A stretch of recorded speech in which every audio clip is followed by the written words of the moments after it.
Qu'est-ce que ça fait du bien de revoir Nick Fury. Les amis, aujourd'hui on se retrouve pour la critique de l'épisode 1 de Secret Invasion. Première critique aussi, du coup, de cette chaîne. Déjà, spoiler alerte, voilà, je le dis, mais bien évidemment, ça va spoiler. Je fais pas de critique sans spoiler, donc ça va spoiler. Donc comme ça, vous êtes prévenus. Les amis, je suis très content de cet épisode. Ça fait plaisir de retrouver un épisode un peu genre espionnage, etc. Parce que c'est vrai que c'est un truc qu'on a perdu un petit peu dans l'univers de Marvel. Je trouve le début de l'épisode très intéressant avec l'agent Ross, etc. Du coup, le faux agent Ross, parce que si j'ai bien compris, arrêtez-moi si j'ai mal compris, dites-le moi dans les commentaires, mais du coup, on sait que c'est le faux agent Ross parce que ça a été précisé. Mais du coup, est-ce que le vrai agent Ross est toujours en vie? Parce que je sais plus si la série se situe avant Black Panther Wakanda Forever ou si elle se situe après. Parce que si elle se situe après, c'est possible que du coup l'agent Ross a potentiellement été soit victime d'une attaque d'un Skrull, parce qu'il faut savoir que du coup le Skrull, faut qu'il voit la personne pour prendre l'identité.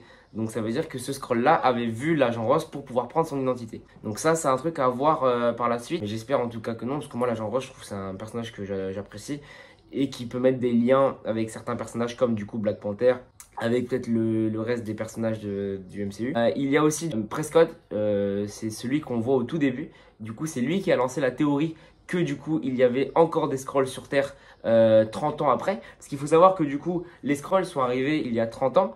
Quand Nick Fury, il les a rencontrés dans le film Captain Marvel. Donc c'est là où on les a rencontrés pour la première fois.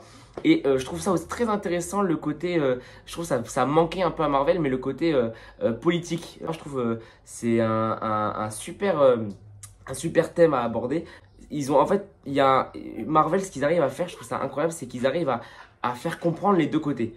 Moi, je peux très bien comprendre le côté de j'ai oublié son prénom, Navrik, je sais plus comment il s'appelle. En tout cas, ce personnage-là, là, ils arrivent à mettre un côté où on peut comprendre ce personnage-là, dans le sens où il pense s'être fait trahir par Nick Fury, parce que Nick Fury leur a promis qu'ils allaient avoir une planète à eux, ou en tout cas un endroit où ils pourront vivre vraiment que eux, librement, à visage découvert, donc visage des Skrulls, ce qui n'a pas été le cas.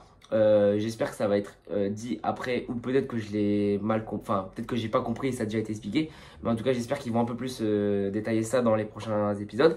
Mais du coup on peut comprendre ce personnage là qui du coup est déçu parce que ça fait 30 ans qu'il attend d'avoir une place chez lui où il peut vivre sereinement, et en fait ils en ont pas, donc ils ont décidé de prendre en otage entre guillemets la Terre, et en gros de débarrasser tous les humains pour pouvoir recréer du coup la planète des Skrulls. Donc ça c'est le gang des revengeurs, je crois qu'il s'appelle. Enfin bref, c'est un truc comme ça. Et du côté aussi par exemple de Talos, Talos lui par contre il fait confiance à Nick Fury. Il a gardé cette confiance auprès de Nick Fury.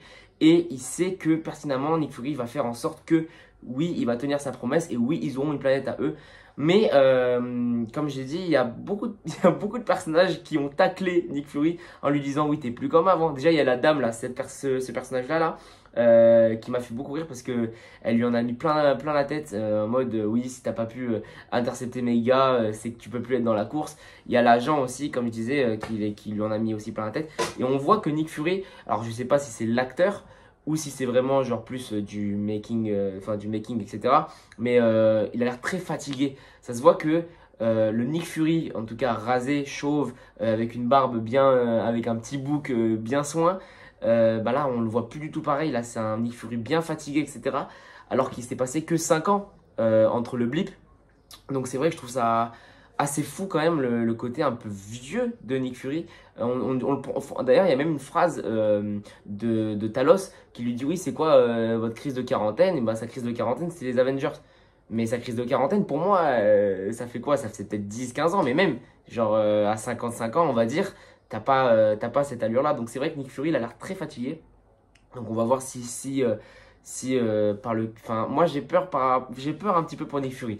Je dirais pas que j'ai une théorie, mais j'ai l'impression que Nick Fury peut potentiellement dans cette série avoir de gros problèmes de santé. Je vais pas voilà, mais j'ai l'impression. Revenons sur ce personnage là. Franchement, je le trouve assez charismatique. Dans le sens où moi j'aime beaucoup les personnages méchants, mais qui ont un côté charismatique. Voilà, qui donnent vraiment l'impression que c'est un enculé.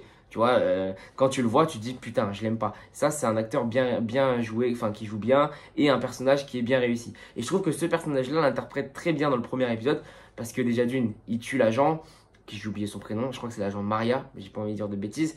Il a fait exploser les 3 bombes, et donc il a dû faire un nombre de victimes enfin, vraiment énorme. Et vraiment, ça se voit qu'il a aucun scrupule. Il est vraiment là pour accomplir son but. Et son but, c'est de trouver une terre pour ses Skrulls. Donc il va tout faire pour. Et vraiment, je trouve en tout cas dans son premier épisode que ce personnage-là est très réussi. Et j'ai hâte de le revoir parce que quand il apparaît à la caméra, t'as ce côté où t'es... Enfin, ça se voit que c'est vraiment un méchant et ça a l'air vraiment cool. Il y a aussi Galia, donc ce personnage-là, que je trouve très intéressant. Je la trouve très... ça se voit que mentalement, elle est un peu faible. Dans le délire où, bah déjà, elle se bat contre son père, contre Talos. Ça se voit que d'un côté, elle a mal au cœur. Tu vois, elle a mal au cœur. Bon, déjà, elle vient d'apprendre qu'elle a perdu sa mère. Mais ça se voit qu'elle a mal au cœur dans le sens où bah, elle sait pas trop où se placer, quoi. Ça se voit qu'elle est perdue. Et je pense que ce personnage-là peut être super important et super utile pour la suite des épisodes, c'est sûr. Mais j'ai hâte de la revoir, elle a l'air super cool. Talos, faut qu'il s'affirme, quoi, Talos. Hein. À un moment donné, faut qu'il s'affirme parce que Talos, voilà, quoi. C'est un peu une... voilà, bref. Le retour, bon, pour l'instant, on l'a pas encore bien vu. Mais je suis content de l'avoir. On le savait qu'il était dans la série, on le savait. Mais je suis content aussi de le revoir, ça me fait plaisir. Ça faisait longtemps qu'on l'avait pas vu dans un truc Marvel, ça faisait un moment. Donc ça fait plaisir. Et vraiment, le truc que j'aime bien dans cette série, c'est que c'est revenu aux sources. C'est pour ça que j'ai mis aussi ce titre. C'est que je trouve que c'est revenu aux sources. Dans le sens où bah, y a de l'espionnage, il y a des flingues. Ça peut être bête ce que je dis, hein. Mais depuis Falcon and the Winter Soldier, je trouve qu'on n'avait pas trouvé ce côté un peu bah, espionnage, un peu ce côté un peu terre à terre. Tu vois ce que je veux dire? Sans pouvoir, sans extraterrestres. Enfin, il y a des Skrulls, mais sans pouvoir vraiment héroïque, hyper costaud. Enfin, vraiment, là, on est plus sur un peu de la réalité. Dans le sens où bah, c'est des pistolets, c'est de la bagarre, c'est ci, c'est ça. Il n'y a pas forcément quelqu'un qui a un pouvoir plus fort que l'autre, etc. Même si les Skrulls, ils peuvent se changer, etc. Mais bref, vous avez compris, c'est pas par exemple comme Black Panther, comme Doctor Strange, comme Ant-Man, comme les Gardiens de la Galaxie, enfin, comme tout ce qu'on a eu là pendant la phase 4, phase 5. C'est plutôt un côté plus terre à terre. Et je trouve que ça fait plaisir. Moi, ça me fait vraiment rappeler le côté Captain America, le côté... Enfin ouais, côté Captain America quoi. Donc je suis très client de ça et ça fait plaisir. Donc voilà, on n'avait pas retrouvé ça depuis Falcon and the Winter Soldier, donc je suis très content. Très très bon épisode, vraiment j'aime bien. On se retrouve très bientôt pour de nouvelles vidéos et surtout pour l'épisode 2. Donc voilà. Donc n'hésitez pas en tout cas à vous abonner, à liker, vous savez. Et à la prochaine.